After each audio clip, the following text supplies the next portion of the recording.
The future of electronics factory automation. It's a dynamic space at the moment, and the industry is pursuing a standard to help level the playing field. But in the meantime, some of the major companies, such as Panasonic, Yamaha, ASM, are pursuing their own initiatives. Jason Spera is heading up the Connected Software Initiative on behalf of IPC, and he joins me today along with Michael Ford from Mentor Graphics. Welcome, gentlemen. Good to see you. So let's try and fill out some of the background to this. Jason, what's the current position regarding the proposed IPC standard for factory communications? Well, as you might remember, Trevor, at Apex, we got together about 22 of the major machine sensor and software vendors to discuss the topic. After that time, we actually, the IPC spawned a new committee, a 2-17 committee that we're now calling the Connected Factory Initiative. That's the effort to build a standard for the industry for factory communications. We also had a meeting in Chicago a couple months afterwards where we had very good attendance, and we built out the structure of the way forward to develop the standard. As a result of the meeting, both in Chicago and at Apex, it was believed that to expedite standard development under the IPC, we could gain value from a protocol that was developed by a third party and build upon that. At the SMTAI show, we discovered that that was not to happen. Of course, we thought that would be a bit of a setback in terms of time to market for the ultimate standard, but as it turned out, another opportunity presented itself at the show. A Tier 1 manufacturer that has actually been engaged in an effort with their very large ecosystem of machine vendors and sensor vendors had actually been doing a great deal of work on factory communication in a normalized manner. And they have indicated that they will donate what they've done in partnership, hopefully, with most of their machine vendors in their ecosystem to the IPC effort. So we actually now are in a good place to getting something to the industry as quickly as possible. But beyond that, in more clerical issues, we have the Connected Factory Initiative as the name of the effort. We have the protocol that will result from this will be called the CFX standard, or the Connected Factory Exchange Data is what it stands for. We also have a task group had developed a survey that's now circulating within the committee and will go to the wider IPC shortly that turned out to actually be quite good. It forms boundaries of what this standard will and will not contain and what it will do. It's actually a really good piece of work that's moving around right now, and I believe, and Michael would know as well, I think actually very shortly it's going to go through a final approval before it goes to the IPC in a wider way. Right, so, okay. Well, there's quite a lot of information there, so let's try and unpack a little bit of it there. Michael, how does this play in with what you were talking about earlier with Mentor, first of all, if I can ask that question? Sure. We are obviously very happy to be part of this initiative, and you know, the greatest thing of all is to see all of these different companies, as Jason outlined, coming together within a team now to create this this standard.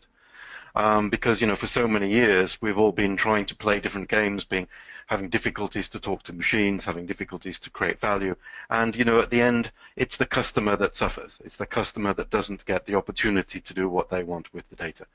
So sitting around in the meeting with the IPC to see all of these people now wanting to participate, wanting to contribute, wanting all of us together, competitors, everybody in the same place with the same idea. This is going forward, and this is a great advantage for the industry. So whether we have many standards, maybe OML, which is already currently out there, we already have examples of people using it, that will coexist alongside the IPC standard. We're all going in the right direction, and I think it offers a choice, it offers a flexibility for people to be able to choose what they like to take themselves forward into this 21st century, which you know otherwise just wouldn't have happened. Okay, yeah, I think it's a very important move forward. So, Jason, if I understand you correctly, this Tier 1 CEM is making their software available on an open source basis. They're going to let donate the license, as it were, to IPC. So it'll act as a platform, a basic platform on which to develop this standard. Who's going to develop it? Who's going to maintain it going forward? Well, if I may, it's not so much that they're donating any licenses to anything. It's not a product per se. The mandate of the committee is to develop a data standard and a transport recommendation, meaning what the data content will be coming from a given machine, sensor, or classification of device, and how will that be emitted from the machine or sensor. So in terms of actual software, they're not donating any of that. It's merely I shouldn't say merely because it is important, it's the data that they aggregated from all their machine vendors. So that alone can inform the final structure of the standard that the IPC will put forward. And further, the machine vendors have already done all this, so it actually exists, which is a huge leg up on the way to having something to the market as a standard that's viable. Okay, so it's basically facilitating the data coming from one machine and to the other. It's not dictating any of the instructions. It's just it's acting as a facilitator. Well, and this is actually a common confusion that happens even in the committee meetings sometimes, and Michael, I think, can attest to this, is that there is the issue of transport, which is how you move the data around. That is a software issue. Then there's data content, is what does the data contain? And they're two very separate things, but they're related and both are important. The data content is primarily what we are building upon from what the ecosystem of these vendors and the manufacturer has done.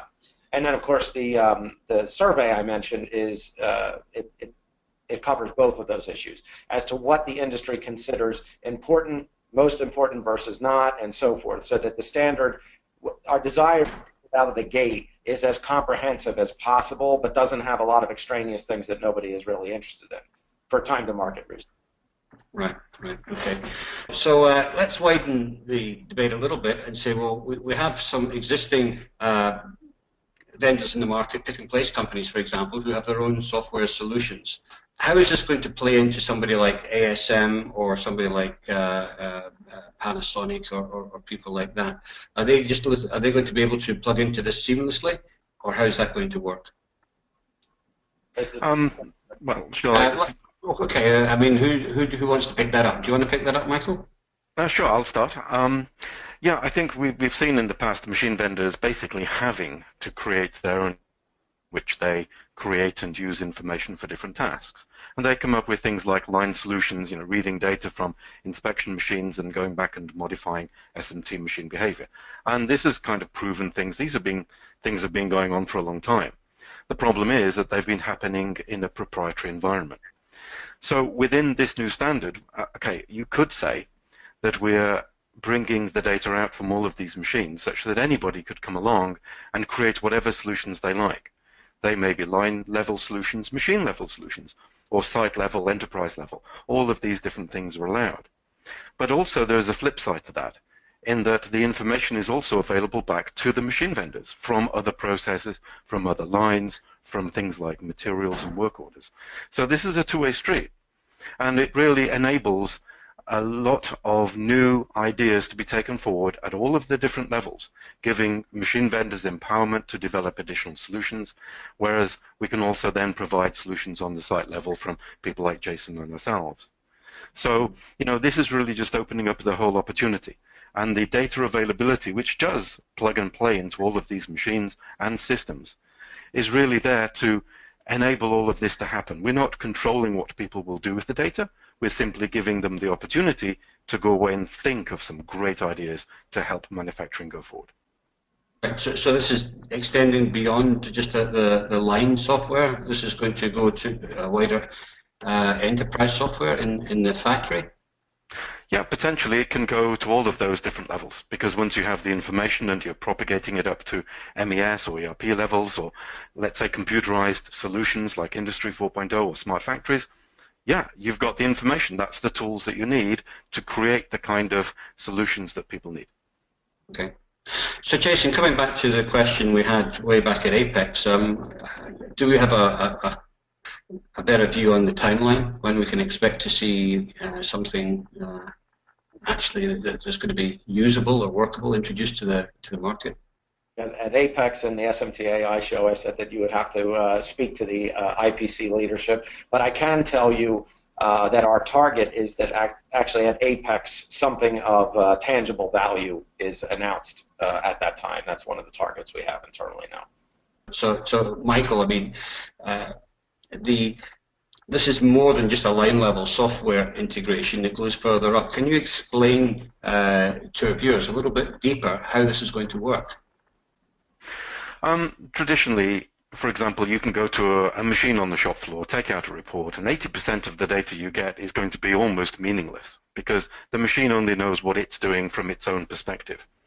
But this new standard enables machines that are different, different types from different, kinds of information, a screen printer, reflow oven, SMT machine, to start to talk the same language. Then you can start to put pieces of information together so that you can communicate from one machine on the line to another machine on the line. Each machine has an understanding of what the line's doing. Are we doing a changeover? Do we have a bottleneck? Is another machine down? And so we've got good reporting for that whole line. But then from a planning perspective, it may be that what's made on this line, for example, may impact on another line. So we take that same data that we're sharing between the machines into, for example, a planning engine. And therefore we can start to have a look at what the potential consequences are going to be if that line stays down for a significant amount of time. That may also impact the way that materials are delivered. We would like to make a stop on that for the time being.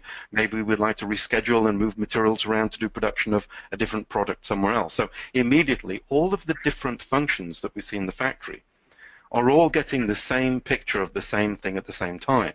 People aren't arguing anymore or bringing, making horrific meetings where people are discussing what on earth do we do to save the situation. Everybody now is plugged into the same source of data. And this is what the standard's about.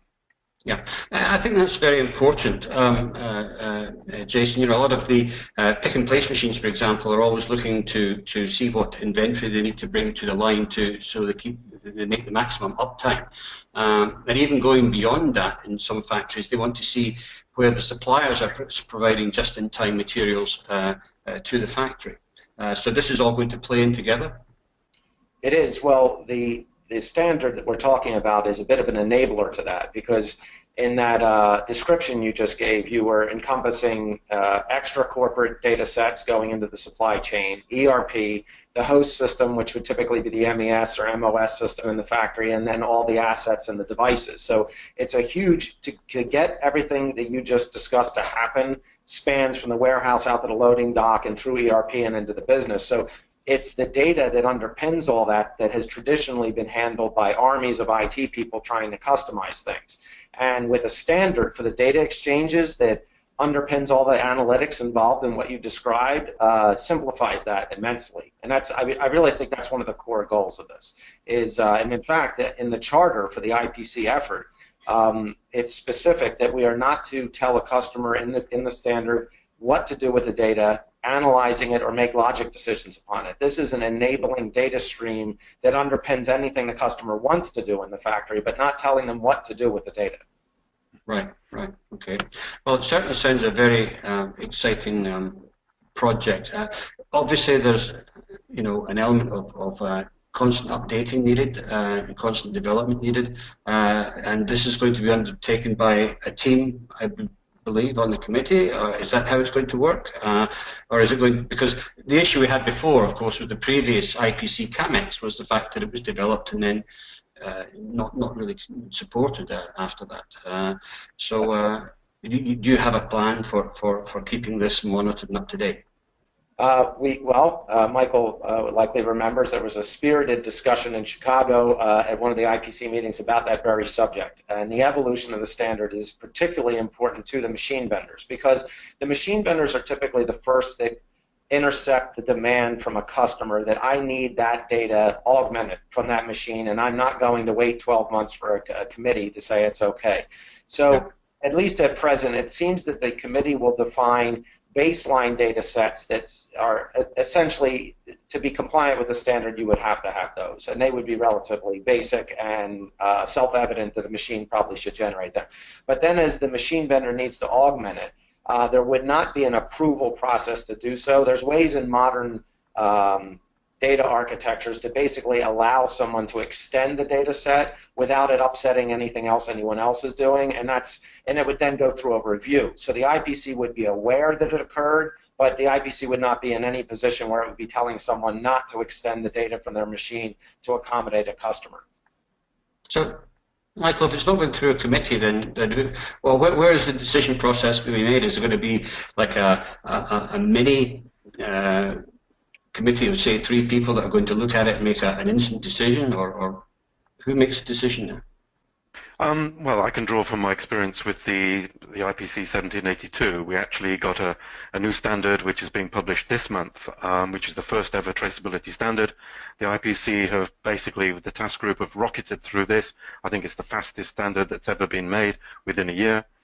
And, you know, the core team within the task group, and we're made up of, you know, people from all over the industry, some people I've never come across before. There's so much good input into the standards.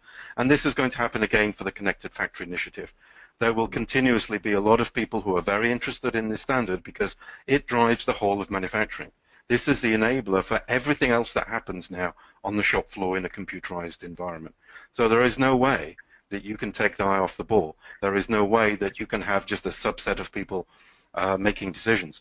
They do need to be made, they do need to be made quickly, but there needs to be this consensus, which is the ideal environment to have the task group such as the one that we have with the Connected Factory Initiative. So it's going to be hard work, but it has to be maintained. We do not want to go down the paths of so many other standards that have come and gone in the past. Okay. So final question, Jason. How many people have you got on your committee? It's over 40 now, so it's effectively doubled since Apex.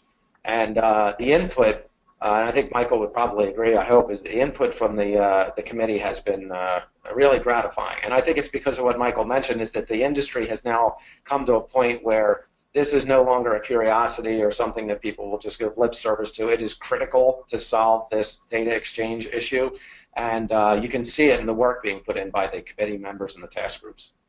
Mm-hmm. Absolutely. Well, exciting space, gentlemen.